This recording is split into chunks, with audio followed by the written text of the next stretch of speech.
What's up, everybody? Chris Card's back through the mail Monday. Hope everyone had a great weekend. Let's start this off right. Atlanta, Georgia for this return. Second round of the playoffs this week. Yankees playing tonight. I'm sure everyone's excited to have some playoff baseball in their lives right now. And we've got Chris Carpenter. Chris, that spells his name incorrectly. The other Chris Carpenter, C-H-R-I-S, played for the Cardinals, of course. Cy Young Award winner. Two-time World Series champion with the Cardinals. This is Chris Carpenter, the other Chris Carpenter. There you see, he was a first-round pick, 14th overall of the Cardinals in 1987 amateur draft. The same draft that saw Ken Griffey Jr. go number 1 and Craig Biggio go number 22. I had him inscribe my set card, my 89 Upper Deck set card. I try to get those inscribed whenever I can, simply because it makes the set a little more interesting than just having a signature on it. So there you have it, guys. 8 years in the bigs. Georgia Bulldog. Like I said, first round pick in 87. He is now a social studies teacher in Georgia. Perhaps he's Drew Burress' social studies teacher. He was an original Marlin. The Marlins, who have yet to lose a playoff series, believe it or not.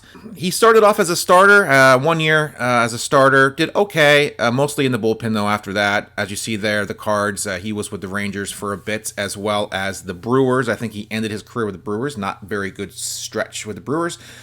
And that is it for Mr. Chris Carpenter. Thank you very much for those signatures. On to the next. This return from Grand Junction, Colorado, another one of my large envelopes I sent out as a SASE. As you see, it is tore up.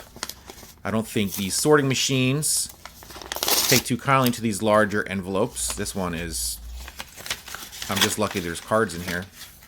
And there they are. Randy Reddy.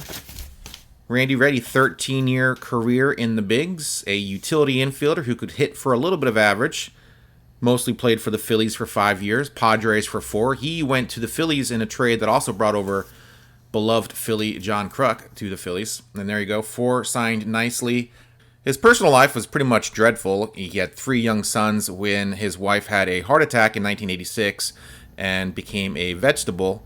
Randy Reddy did not pull the plug and decided to care for her all the way up until 94.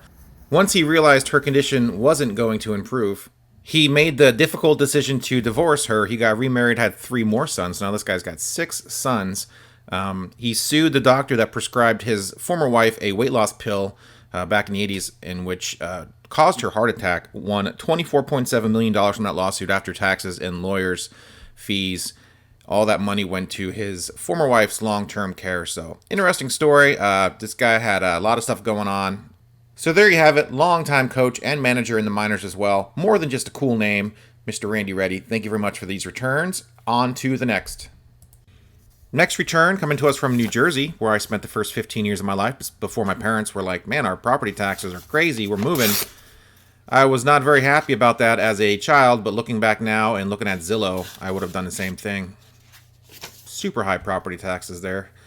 And we've got Paul Mirabella, who does not mind the property taxes. And look at that Denver Zephyrs card. I had that card when I was very young. I got a collection of cards out of a Sears catalog, and that was one of them. I got a bunch of 88 score and a bunch of other worthless cards. But when I was a kid, I loved it. And I've just found these cards, and I've started sending them out. So kind of funny to see these cards coming back signed. 13-year career, mostly with the Brewers and mostly with the Mariners. Spent a year with the Yankees. His first 2 appearances, in fact, after being traded to the Yankees for Sparky Lyle. He came over in the Dave Urquidi trade.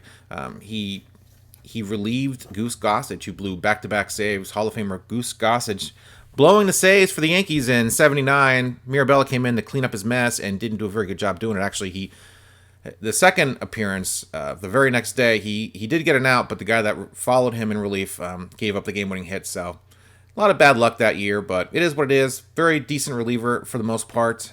Made a nice little career for himself, and is in New Jersey, Morristown, New Jersey. I know exactly where that is. So there you go, guys.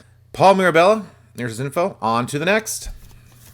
Final return of this week's TTMM, and is going to be from a private signing.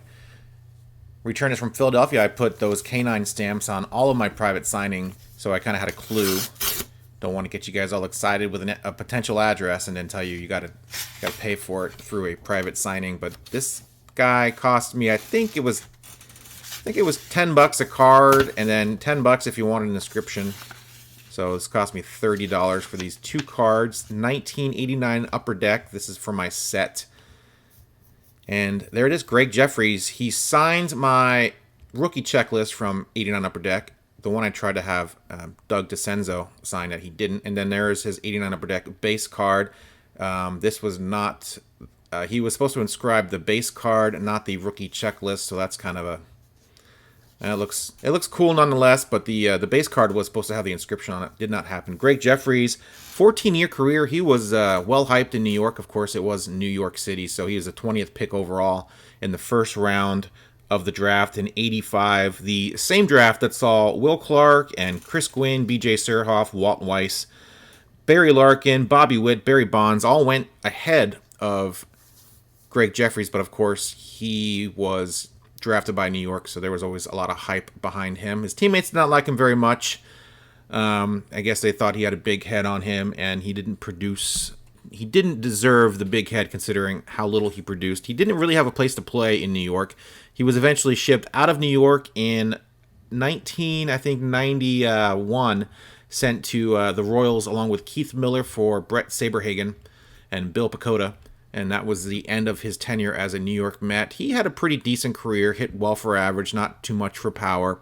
You see the private signings, I pretty much just pay for my set cards and nothing else. So signed it very nicely in blue Sharpie, came out really good. I kind of wish the inscription was on the base card, but because I was going to plan on having the rookie checklist get signed by multiple rookies from the Star Rookie checklist that year. But like I said, Doug DeCenzo didn't sign it when I sent it to him, and Greg Jeffries' signature is kind of big, so who knows? I might just leave it as is, or I might try to send it off to somebody else. But actually, after I paid for it, I probably don't want to send it to somebody else unless it's guaranteed that they're going to sign it. I don't want to lose it now, now that I spent some money on it. So that's it, guys, for Through the Mail Monday. And check out all those cards signed nicely. Nice haul this week. Give this video a big thumbs up if you like. Comment down below. Let me know what you guys thought of this week's returns. Please subscribe. I do this every single Monday. Would love to have you guys join us and hit that notification icon so you know when the video goes live. Playoffs this week. Astros and A's. A's are currently beating the Astros, so that's cool. Yankees and Rays later on tonight, and Braves, Marlins tomorrow. Dodgers, Padres tomorrow. So rooting for the, I guess I'm rooting for the A's. I don't really have a dog in the fight. Just want to see some good baseball. See some of these rookies, Acuna and Tatis, and see what some of these guys can do in the postseason. That always enhances their card values if they have a good postseason, especially if they get a ring. It also, of course, puts a little premium on those cards as well. So when they win it all, like Soto last year, which was a nice capper in his awesome playoff run. But Soto not in it this year. Nationals tied for last in the division with the Mets, so not a good year for the defending National League or defending world champions. So I'm going to call it quits, guys. I'm rambling and stumbling over my own words. Usually happens. I talk too fast for my own good at times. So thanks, guys, for watching, and I will be back later on in the week with another video. I promise. See ya.